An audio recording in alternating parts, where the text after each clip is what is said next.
Post factor approval করা হলো 250 কোটি টাকা উত্তোলন, 238 কোটি টাকা ট্রান্সফার করা।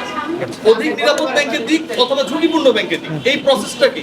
আপনি তো আমাদের গর্ব, দুর্নীতি দমন কমিশনে আপনি একটা বড় জায়গায় রয়েছেন। আচ্ছা, এই প্রসেসটাকে কি নিয়মসিদ্ধ ভাই আপনি মনে করেন কিনা? নাম্বার 1। আচ্ছা, ঠিক আছে, এই প্রশ্নের ব্যাপারটা বলি। আর্থিক যে লেনদেনটা, সেটা একটা কর্তৃপক্ষ থাকবে, তাদের কনসার্নে থাকবে এবং যথাযথ প্রক্রিয়ায় সেটা ট্রান্সফার করতে হবে। আর্থিক অনিয়মের ব্যাপারটা কখন সংগঠিত হয়ে থাকে, কিভাবে সংগঠিত হয়, সেটা যাচাই করতে আমরা রেকর্ডপত্র ছাড়া কিছু বলতে পারি না। এখন প্রতিটা ডকুমেন্ট যেভাবে ট্রান্সফার করেছে তারা অর্থ, সেখানে সিগনেটরি কারা ছিলেন, তাদের গঠনতন্ত্রে আসলে এই দায়িত্বটা বা এই অথরাইজেশনটা কার উপরে বর্তায়, সেই ব্যাপারগুলো আমাকে যাচাই করতে হবে।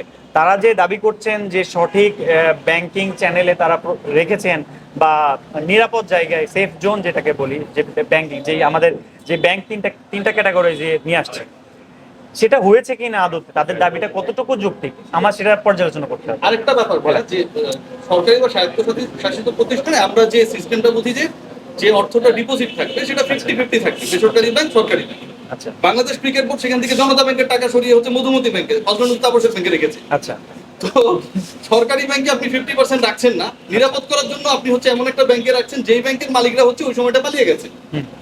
এই যে প্রসেসটা, এই যে ঘটনাটা ঘটেছে, নিশ্চয়ই আপনারা তদন্ত করে দেখবেন, এটা আমরা আশা করতে পারি। না, অবশ্যই আমরা সেটা দেখবো, কেন তারা জনতা ব্যাংক থেকে অন্য ব্যাংকে নিয়ে গেল, যেটাকে আপনার মনে হচ্ছে যে এখানে অনিয়ম হয়েছে, এটা যাচাই তো অবশ্যই করবো। আমাদের কাজ আরেকটা ব্যাপার, টেন্ডার পারচেজ নিয়ে একটা রিপোর্ট হয়েছে সমকাল, বাংলাদেশের লিডিং দৈনিকগুলো একটা তারা করেছে, যেখানটা এনলিস্টেড যে কোম্পানিগুলো আছে 69টা এনলিস্টেড কোম্পানি 29 ধরনের কর্মকাণ্ডের জন্য তাদেরকে এনলিস্টমেন্ট করা হয়েছিল, এবং বিজ্ঞাপন যেটা দেওয়া হয়েছিল পত্রিকায় সেই ডেট পার হয়ে যায়। ডেট পার হয়ে যাওয়ার পর যারা এনলিস্টমেন্টে ঢুকেছে তারাই কাজটা পাওয়ার কথা, কিন্তু নভেম্বর ডিসেম্বরে ব্যাক ডেটে পে অর্ডার করে পরবর্তীতে দেখানো হয় যে তারা ওই এনলিস্টেড কোম্পানির মধ্যে ঢুকে গেছে। আমার কাছে রেকর্ডও আছে। আচ্ছা, এই যে একটা টেন্ডার প্রসেসকে আহ্বান করার পরে টেন্ডারের বাইরের কোম্পানিকে হচ্ছে কাজ দিয়ে দেওয়া, এবং বিপিএল এর থিম সং তৈরি করার মতো গুরুত্বপূর্ণ কাজ তাদেরকে দেওয়া হয়েছে, এটাকে আপনারা কিভাবে দেখছেন? এটা তো অনেক বড় দুর্নীতি। টেন্ডার প্রক্রিয়াতে অনিয়ম করার তো সুযোগ নেই। আপনি যেটা বলছেন, টেন্ডার করতে হলে সেটার একটা প্রক্রিয়া আছে, যথাযথ প্রক্রিয়া অনুসরণ করে টেন্ডার করতে হবে। আপনি যেই তথ্যটা আমাকে দিচ্ছেন, আজকে যদিও এই অভিযোগটা আমাদের না, তো আপনার এই বিষয়টা আমাদের মাথায় থাকবে, আমরা এটা আমাদের কমিশনকে জানাবো এই অভিযোগটার বিষয়ে, যেহেতু এটা আমাদের আজকের অভিযোগ, আমার অভিযোগ সংশ্লিষ্ট বিষয় না। আচ্ছা, আপনার যে বক্তব্য অনুযায়ী আমার কাছে মনে হচ্ছে এখানে অনিয়ম, যদি টেন্ডার প্রক্রিয়া বা আমাদের পিপিএ বিধি, পিপিএ অনুসরণ না করে থাকে, সেটা তো অনিয়মের পর্যায়ে পড়বে। আমরা সেটা দেখতে পারি। লাস্ট প্রশ্ন করতে পারবো?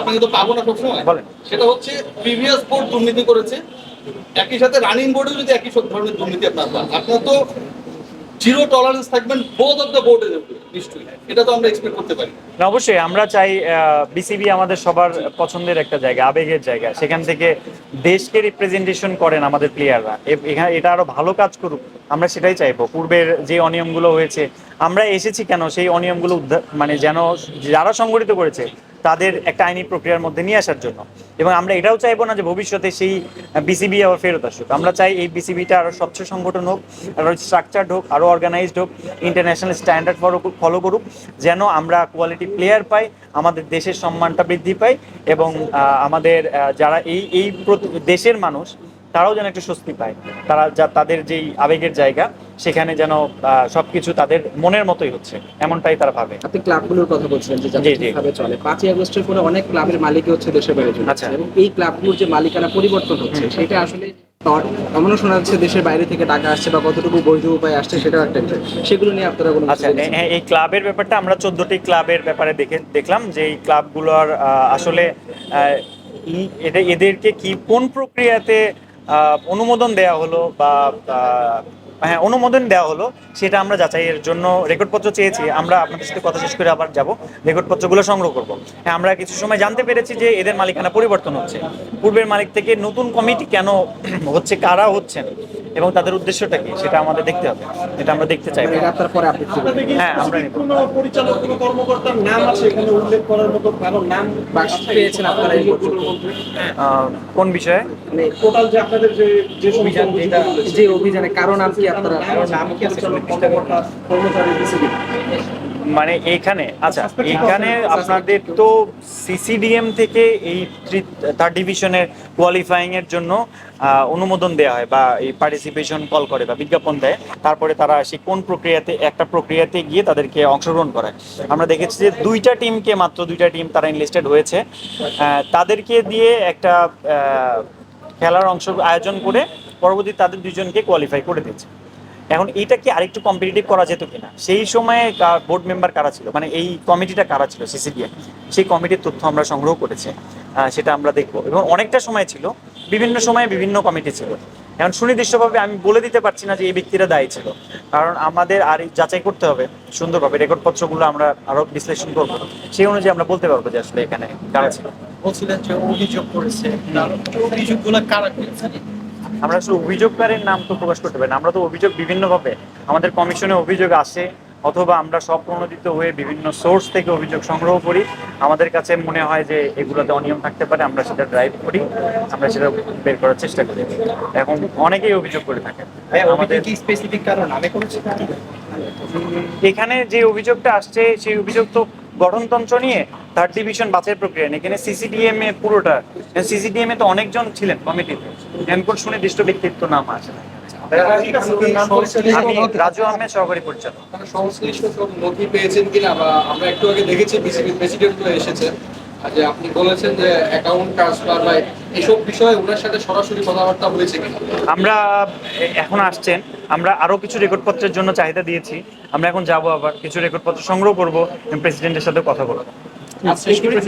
হ্যাঁ, আমরা কথা বলবো এই বিষয়গুলো নিয়ে। তার আসছে যেহেতু তার প্রতিষ্ঠানে, তার সাথে অভিযোগের বিষয়গুলো নিয়ে কথা বলবো।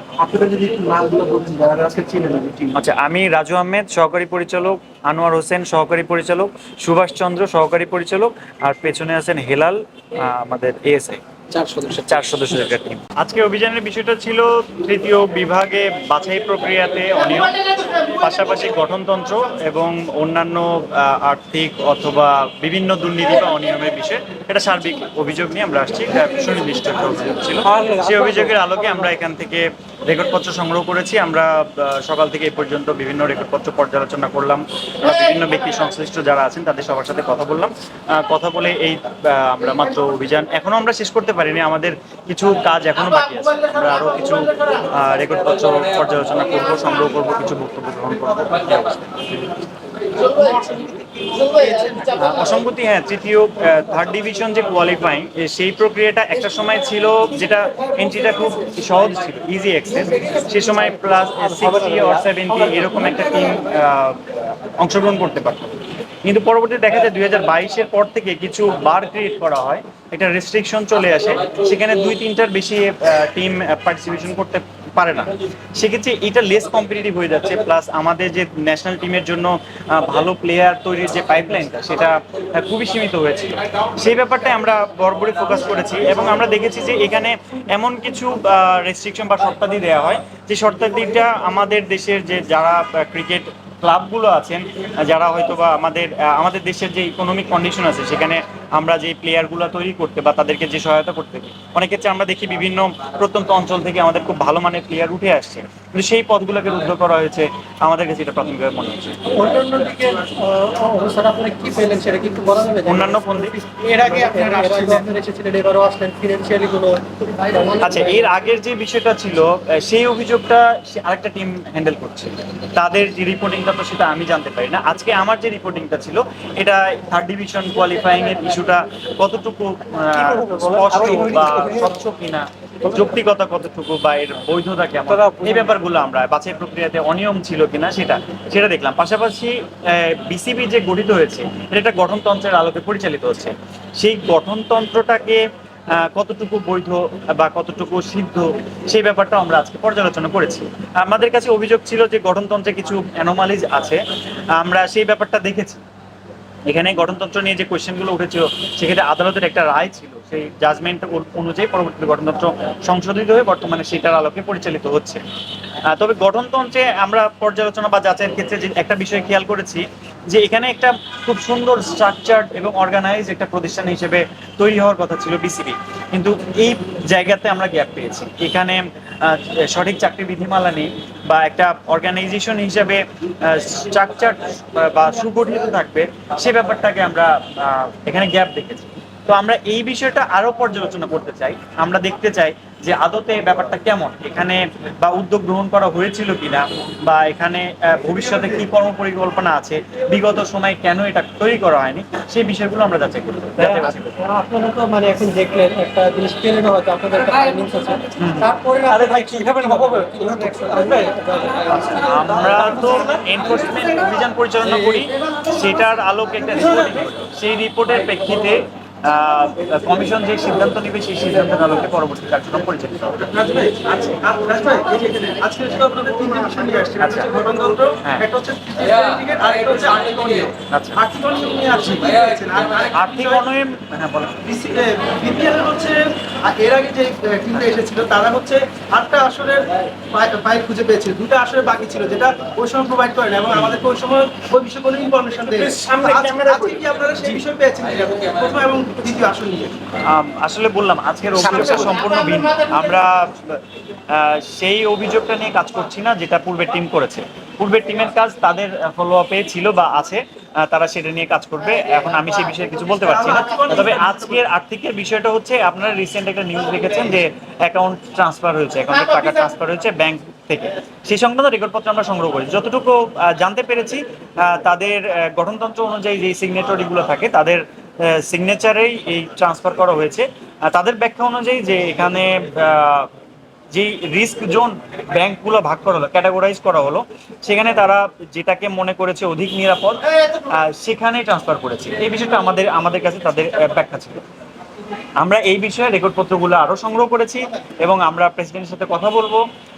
সেই রেকর্ডপত্রগুলো আমরা আরও যাচাই বাছাই করে আমাদের রিপোর্ট দাখিল করব। গঠনতন্ত্র অনুযায়ী কি ব্যাংকে বিভিন্ন ব্যাংকে যে ট্রান্সফার করা হয়েছে এটা করা যায়? গঠনতন্ত্র কি এটা আছে? আচ্ছা, তাদের গঠনতন্ত্রে এটা উল্লেখ আছে তাদের আর্থিক হিসাব পরিচালনার জন্য যারা অথরাইজড তারা এই হিসাব পরিচালনা করতে পারে। এখন এই সময়টাতে যে কাজটা করা হয়েছে তাদের ব্যাখ্যাটা তো আমরা পেয়েছি। এখন এইটা যাচাই করতে আমাকে রেকর্ডপত্র দেখতে হবে। রেকর্ডপত্র বাইরে আমি আসলে কথা বলতে পারি না। আমরা রেকর্ডপত্র সংগ্রহ করেছি, যেটা আমরা যাচাই করে আর বলতে পারবো।